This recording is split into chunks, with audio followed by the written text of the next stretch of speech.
Alafia. I'm Philip John Nymark, the founder of the IFA Foundations of North and Latin America, and welcome to the IFA blog.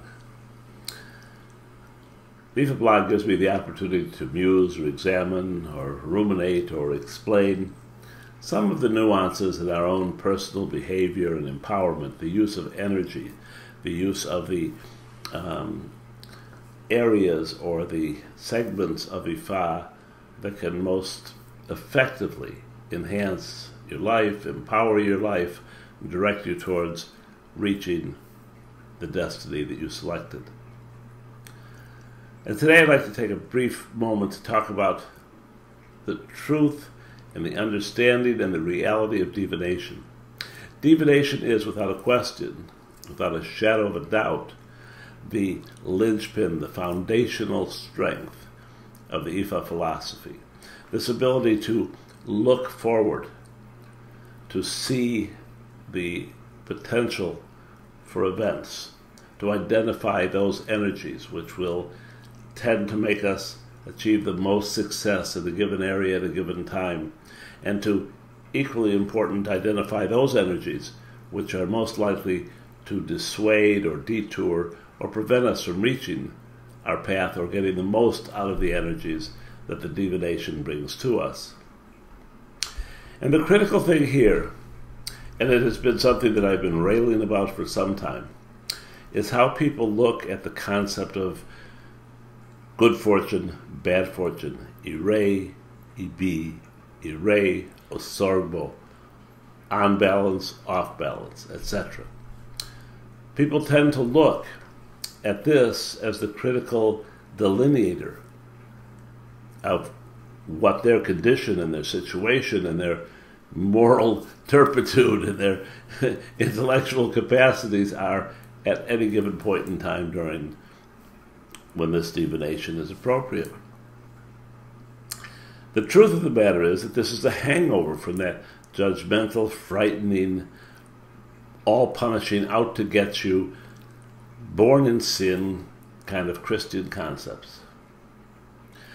This is a benevolent universe, and in order to understand and to make the most out of the divination that you perform for yourself or you receive from a trained IFA priest, you have to understand that foundational concept. Because if you do divination, or if you go to someone who performs divination for you, and it indicates that you are off path, EB, or sorbo, depending upon whoever or the modality that they're using, it doesn't mean that bad things are in store for you. It simply means that at this current moment in time, you're not getting as much out of the energies that are indicated for you as you could. And frankly, if you did nothing the vast majority of the time, you would still get some benefit just from being aware of the energies, of being aware for the kinds of things to look for, positive sudden change, or new opportunities or new strategies or whatever the particular Odu happens to indicate. But to get the most out of it, why do we want to settle for just a percentage? That's why we do the ibos and the connections, to take our tilt and to take it back down here to level.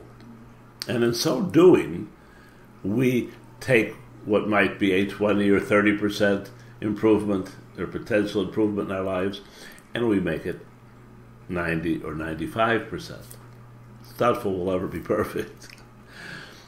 But it maximizes it. And the point here is that the universe never gives you negative information. It only gives you positive information. And that's what divination is all about.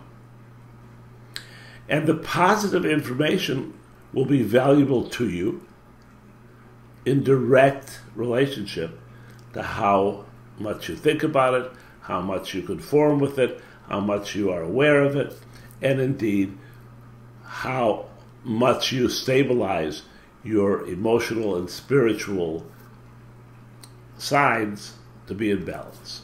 It takes that balance in order to get the most out of our lives.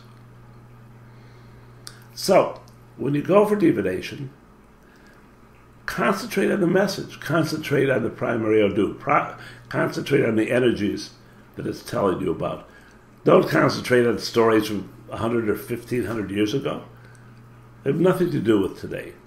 But the energies and their meaning, which unfortunately most Ifa priests haven't been trained to recognize, understand, teach, or relate to, will be applicable today specifically for you and what you have to get done to make your life fulfilled, healthy, joyous, etc. But remember that the information on path or off path is only a measure of how beneficial it will be. And in a sense, when you're off path and you find the ways to strengthen that, to restore your balance, to connect with the energy that puts you back in balance and in equilibrium, it's like a birthday party where you already got some of your presents, but you just were told that there's 3 or 4 in the closet waiting for you to open. That's the difference between Ifa and fear. It's the difference between empowerment and dependence. You have the ability to find out the possibilities, and you have the intelligence and capacity to maximize your receiving of them. Until next time, love and blessings.